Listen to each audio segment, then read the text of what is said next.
इस वीडियो में मैं आपको 2020 का बेस्ट म्यूचुअल फंड बताऊंगा जिसमें आप इन्वेस्ट करके एक अच्छा रिटर्न पा सकते हैं।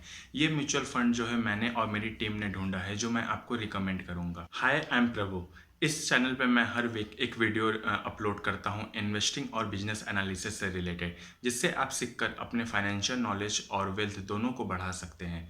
तो जल्दी से चैनल को सब्सक्राइब कर लीजिए और बेल आइकन को प्रेस कर दीजिए, जिससे आपसे कोई भी वीडियो मिस ना हो। मैं आपको ऐसे म्यूचुअल फंड के बारे में बताऊंगा जिसने बहुत अच्छा रिटर्न दिया है। इवन जब उस कैटेगरी के म्यूचुअल फंड्स जो हैं वो नेगेटिव रिटर्न दे रहे थे, तब भी उस फंड ने जो है बहुत ही अच्छा रिटर्न, पॉजिटिव रिटर्न दिया है। मैं आपको सारे कैटेगरी के large cap, mid cap, small cap और लार्ज एंड मिड कैप सबके एक एक म्यूचुअल फंड का रिकमेंडेशन दूंगा, और आपको वीडियो के लास्ट में एक पीडीएफ भी दूंगा जिसमें कुछ इंपॉर्टेंट डेटाज और रेशियो होंगे, जिसे आप रीड करके इजीली डिसाइड कर सकते हैं कि आपको कौन सा फंड लेना है। और हाँ, हर पर्सन की रिस्क बियरिंग कैपेसिटी जो है वो डिफरेंट होती है, तो मैं आपको ये भी बताऊंगा कि किसे जो है कितना रिस्क लेके वो फंड लेना चाहिए या नहीं लेना चाहिए। तो जानने के लिए वीडियो को लास्ट तक देखते रहें। सबसे पहले मैं हाई रिस्क कैटेगरी के बारे में बात करूंगा, जो स्मॉल कैप है। इसमें क्या होता है, इसमें टॉप 250 कंपनी के बाद से जितनी भी लिस्टेड कंपनियां शेयर मार्केट में होती हैं वो आती हैं। इस कैटेगरी में वो लोगों को इन्वेस्ट करना चाहिए जो अपने इन्वेस्टमेंट अमाउंट पे रिस्क लेने के लिए रेडी हों। मीन्स अगर उन्हें रिटर्न मिला तो ठीक है, और नेगेटिव मिला तो उनके डे टू डे लाइफ पे कोई उसका इम्पैक्ट नहीं पड़ेगा। इसी सब चीज़ को देखते हुए मैं आपको Axis blue chip fund recommend करूंगा। ये इस कैटेगरी में सबसे बेस्ट फंड है जो परफॉर्म कर रहा है। इवन इसी कैटेगरी में दूसरे फंड्स जो हैं वो इतना अच्छा परफॉर्म नहीं कर पा रहे हैं। इसका जो है एक्सपेंस रेशियो जो है वो 0.39% है, जो काफ़ी अच्छा है। एक्सपेंस रेशियो वो होता है जो फंड को मैनेज करने में खर्च आता है।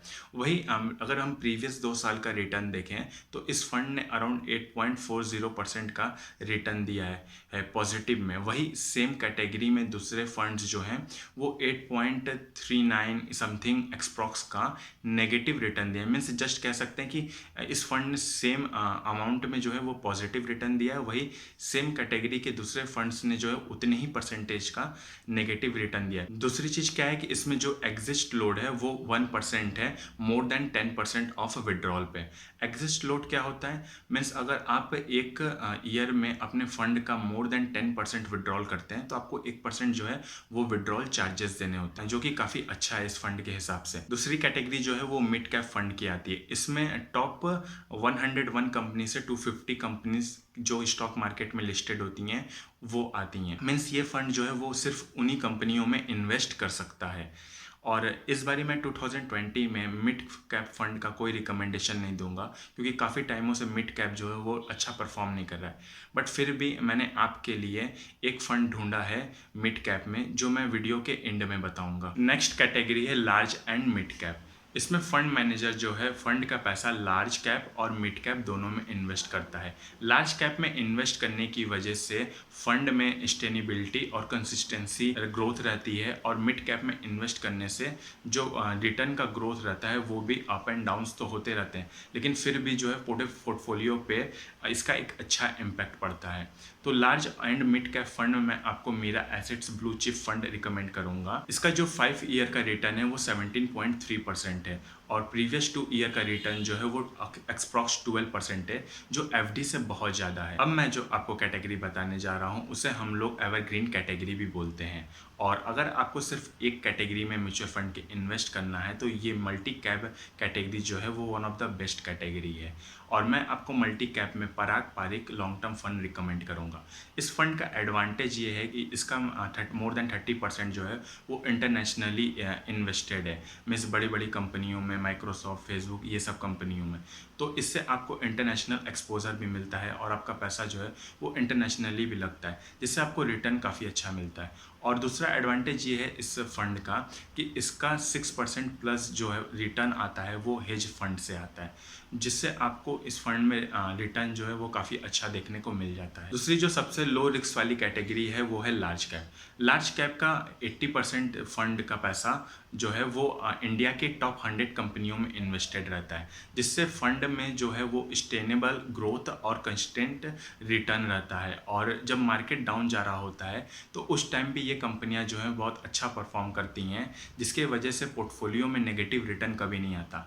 इस फंड में या इस कैटेगरी में वो लोगों को इन्वेस्ट करना चाहिए जो अपने इन्वेस्टमेंट अमाउंट पे बहुत कम रिस्क लेना चाहते हैं। नीचे कमेंट करके आप बताएं आप कौन सा फंड लेना चाहते हैं या आपने कौन सा फंड अभी लिया हुआ है, किस कैटेगरी का। और लास्ट में मैं आपको एक बोनस फंड रिकमेंड कर रहा हूँ, और अगर आप टैक्स सेव करना चाहते हैं कम रिस्क लेते हुए, तो ये कैटेगरी का फंड आपके लिए वन ऑफ द बेस्ट साबित हो सकता है। ये ELSS फंड है और इसमें मैं आपको रिकमेंड करूंगा Aditya Birla tax relief 96 fund. इस फंड ने हालांकि पिछले 1 साल में कोई अच्छा रिटर्न नहीं दिया है, क्योंकि इसका 55% जो है वो मिड कैप और स्मॉल कैप में इन्वेस्टेड है, और मिड कैप जो है वो काफ़ी टाइमों से अच्छा परफॉर्म नहीं कर रहा है। कोई भी म्यूचुअल फंड लेने से पहले आपको सारे डॉक्यूमेंट्स को जो है अच्छे से रीड कर लेना चाहिए, और आपको खुद डिसाइड करना चाहिए कि आपको किस कैटेगरी का म्यूचुअल फंड लेना है, क्योंकि रिस्क बियरिंग कैपेसिटी हर पर्सन की जो है वो डिफरेंट होती है। किसी भी आप गलत म्यूचुअल फंड एडवाइजर से बचो जो आपको कहते हैं कि मैं आपका पोर्टफोलियो मैनेज कर दूंगा जिसमें एक अच्छा ग्रोथ आएगा, एक अच्छा आपको रिटर्न मिलेगा, और ऐसे एडवाइजर आपको वो फंड रिकमेंड करते हैं जिसमें उनका मैक्सिमम कमीशन जनरेट होता है।